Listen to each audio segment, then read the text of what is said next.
Okay, first unit का last lecture हम लोग पढ़ेंगे, लेक्चर नंबर 8।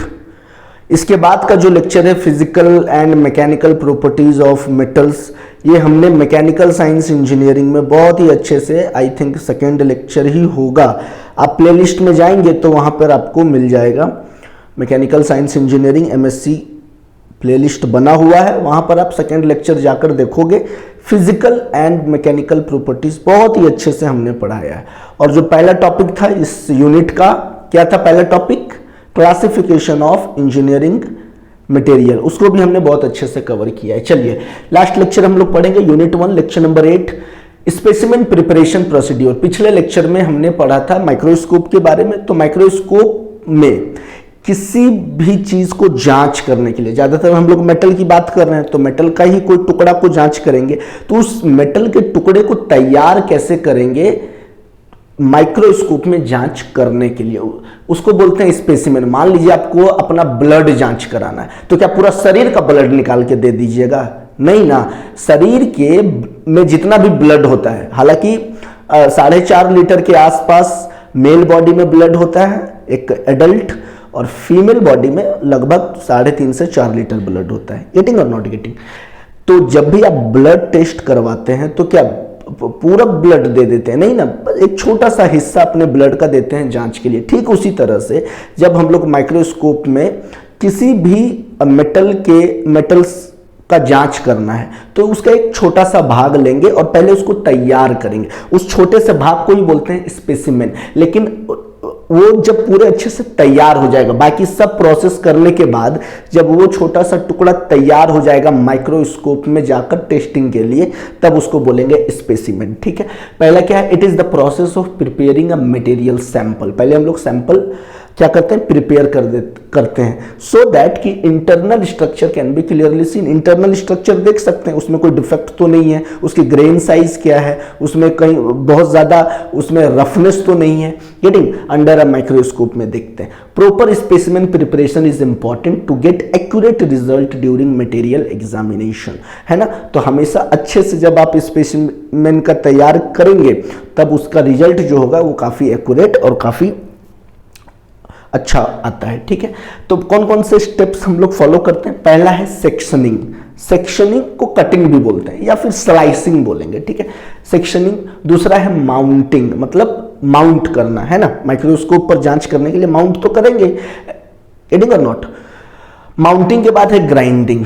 अब बिना माउंटिंग का तो ग्राइंडिंग नहीं कर, क्या हाथ में रखकर ग्राइंडिंग करेंगे? उसको कहीं ना कहीं आप वाइस पे माउंट करेंगे, फिर उसके ऊपर फर्दर हम लोग ग्राइंडिंग करेंगे ताकि रफ सरफेसेस क्लियर हो सके। फिर पॉलिशिंग करेंगे, थोड़ा सा पॉलिशिंग करते हैं, फिर इचिंग करते हैं। एक एक करके हम बताएंगे इचिंग क्या होता है। इचिंग एक्चुअली केमिकल प्रोसेस होता है ना, हमने लिखा है, जिसमें केमिकल सॉल्यूशन अप्लाई किया जाता है पॉलिश्ड सरफेस के ऊपर में। ठीक है, और लास्ट है माइक्रोस्कोपिक एग्जामिनेशन। तो माइक्रोस्कोप में किसी भी स्पेसिमेन को जांच करने के लिए पहले उसको इस सब प्रोसेस से गुजरना होता है ना। तो सबसे पहला है कटिंग या फिर सेक्शनिंग। तो कटिंग में हम लोग क्या करेंगे? ये पहला स्टेप होता है, किसी भी मटेरियल या कोई भी मेटल का एक छोटा सा टुकड़ा को कट करते हैं ना। इसमें small piece of material is cut from the main sample into a suitable size for testing and examination। ठीक है, दूसरा है माउंटिंग। माउंटिंग में क्या होता है? जो स्मॉल स्पेसिमेन को आपने यहां से कट किया है उसको आप कहीं पर फिक्स करेंगे। गेटिंग?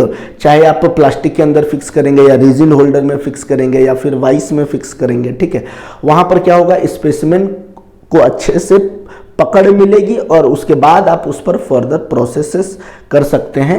किसका? स्पेसिमेन प्रिपरेशन का।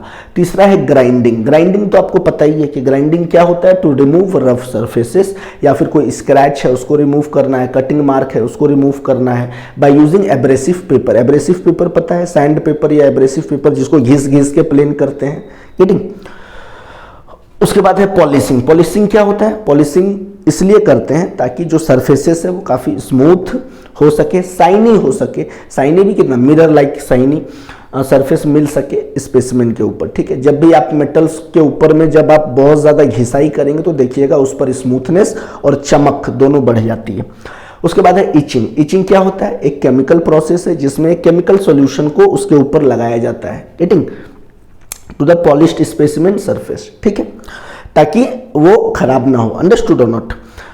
उसके बाद है microscopic examination after specimen preparation. उसके बाद हम लोग माइक्रोस्कोप में क्या करते हैं, डिटेल स्टडी करते हैं किस चीज़ का, अलग अलग डिफेक्ट का, उसका माइक्रो स्ट्रक्चर कैसा है, उसकी ग्रेन साइज क्या है, उसमें कोई डिफेक्ट तो नहीं है, उसमें वेवीनेस कितना है, ले कितना है, बहुत सारी चीज़ों को हम लोग चेक करते हैं। पोर्स है, कहीं कोई क्रैक तो नहीं है, हर चीज़ हम लोग जांच करते हैं under the microscopic examination. Getting, ये छोटा सा टॉपिक था स्पेसिमेन प्रिपरेशन, और इसी के साथ लेक्चर नंबर 8 और यूनिट 1 कंप्लीट होता है। ठीक है, मैं अब सिलेबस देखता हूँ थोड़ा सा।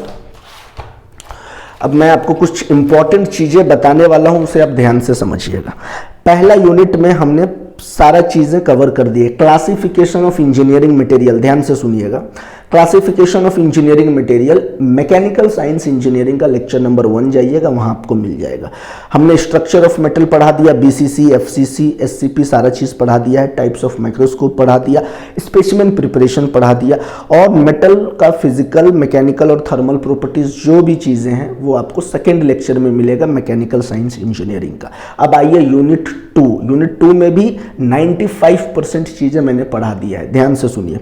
यूनिट 2 में types of cast iron, again आप मैकेनिकल साइंस इंजीनियरिंग में जाइए, वहां पर टाइप्स ऑफ कास्ट आयरन मिल जाएगा, बहुत ही डिटेल में हमने पढ़ाया है। ठीक है, व्हाइट कास्ट आयरन क्या होता है, ग्रे कास्ट आयरन क्या होता है, मेलिएबल है, चिल्ड है, बहुत तरह के कास्ट आयरन है जिसको हमने डिटेल में कवर किया है। ठीक है, उसके बाद डिफरेंट टाइप्स ऑफ स्टील भी पढ़ाया है। आप देखिए, medium carbon steel, low carbon steel, high carbon steel, हर चीज हमने बहुत ही डिटेल में पढ़ाया है। एलॉय क्या होता है ये भी हमने आपको पढ़ा रखा है। ठीक है, HSS हाई स्पीड स्टील हमने पढ़ाया आपको, स्टेनलेस स्टील का टाइप्स भी पढ़ाया हुआ है, उसके एप्लीकेशंस भी पढ़ाए हुए हैं, स्प्रिंग स्टील पढ़ाए हुए हैं। ठीक है, उसके बाद एक्सल, बोल्ट, नट, इक्विपमेंट, ये सारी चीजें किस चीज से बनती है, बर्तन किस चीज का बनता है, एंटी फ्रिक्शन बियरिंग। ठीक है, 1-2 टॉपिक होगा यूनिट 2 में जिसे मैं पढ़ाऊंगा, अदरवाइज यूनिट 2 कंप्लीट है। ध्यान से सुन लीजिए, यूनिट 1 कंप्लीट हो गया, यूनिट 2 भी कंप्लीट हो गया। आइए यूनिट 3 में, कॉपर एंड इट्स एलॉय बहुत डिटेल में पढ़ाया हूं, अल्युमिनियम एंड इट्स एलॉय बहुत डिटेल में पढ़ाया हूं। ठीक है, निकल में भी शायद नहीं पढ़ाया होगा तो निकल में पढ़ा दूंगा। ठीक है, और बियरिंग मेटल भी पढ़ा चुका हूं आपको, सेल्फ लुब्रिकेटिंग बियरिंग भी बहुत अच्छे से पढ़ाया हूं। ठीक है, 1-2 टॉपिक जो नहीं होगा वो मैं पढ़ा दूंगा, अदरवाइज यूनिट 3 भी कंप्लीट है, मैं बता रहा हूं आपको। यूनिट 4 आइए, यूनिट 4 में पॉलीमर्स, आपको थर्मोसेटिंग पॉलीमर, थर्मोप्लास्टिक पॉलीमर पढ़ाया है, नोट्स देखिए। उसके बाद हमने सेरेमिक्स पढ़ाया है, नोट्स देखिए। ठीक है, इसमें सिर्फ मैं पढ़ाऊंगा एडवांस मटेरियल और बायो मटेरियल, नैनो मटेरियल के बारे में पढ़ाऊंगा यूनिट 4 में। यूनिट 5 काफी ज्यादा इंपॉर्टेंट है, उसमें सिर्फ 2 टॉपिक पढ़ाऊंगा मैं। एक फेज रूल बताऊंगा मेटल अलॉय का, और दूसरा आयरन कार्बन इक्विलिब्रियम डायग्राम पढ़ाऊंगा। उसके बाद पूरा हीट ट्रीटमेंट है जो पूरा पढ़ा चुका हूं, तो यूनिट 5 भी आपका कंप्लीट है। और यूनिट 6 मैं कुछ भी नहीं पढ़ाया हूं, तो यूनिट 6 में मैंने सारे टॉपिक को कवर करूंगा। कोरोजन है, सरफेस प्रोटेक्शन ट्रीटमेंट, इलेक्ट्रोलाइट्स क्या होते हैं, ठीक है, इलेक्ट्रोकेमिकल सीरीज क्या होता है, ये सारी चीजें पढ़ाऊंगा। और अगर यकीन मानिए, आप अगर मैकेनिकल साइंस इंजीनियरिंग अच्छे से पढ़े हैं तो आपका 80% सिलेबस कंप्लीट हो गया। 80% सिलेबस हैव बीन कंप्लीटेड। बात समझ में आ गई ना? हैव बीन, हैज बीन, जो भी है भैया, हमको अंग्रेजी उतना नहीं बुझाता है। ठीक है, तो कोई दिक्कत है? जो दिक्कत होगा आप कमेंट में जरूर पूछिएगा, लेकिन मैकेनिकल साइंस इंजीनियरिंग का प्लेलिस्ट में जाके पहले चेक कीजिए। अगर नहीं अवेलेबल है तो कमेंट कीजिए, फिर मैं आपको पढ़ाऊंगा। कोई चीज़ें समझ में नहीं आई तो उसे मैं फिर से समझाऊंगा, इसके लिए आपको निश्चिंत रहना है। ठीक है, चलिए, आपका 80% सिलेबस कंप्लीट। हमने आपको बोला था 15 से 20 दिन में आपका सिलेबस को मैं कंप्लीट कर दूंगा, चिंता करने की कोई बात नहीं है। बहुत सारे बच्चे, बहुत सारी लड़कियां भी चिंता कर रही थी, कमेंट कर रही थी। ठीक है, तो आई होप 80% सिलेबस आपका कंप्लीट हो गया है। रेस्ट मैं बहुत ही जल्द कवर करूंगा, उससे पहले आप यूनिट 1 को पढ़िए और बाकी सारे यूनिट को पढ़िए। ठीक है, चलिए, अगले लेक्चर में किसी नए टॉपिक के साथ हम आपसे मुलाकात करेंगे। तब तक आप अपना ख्याल रखिए और मुझे दीजिए इजाजत। जय हिंद।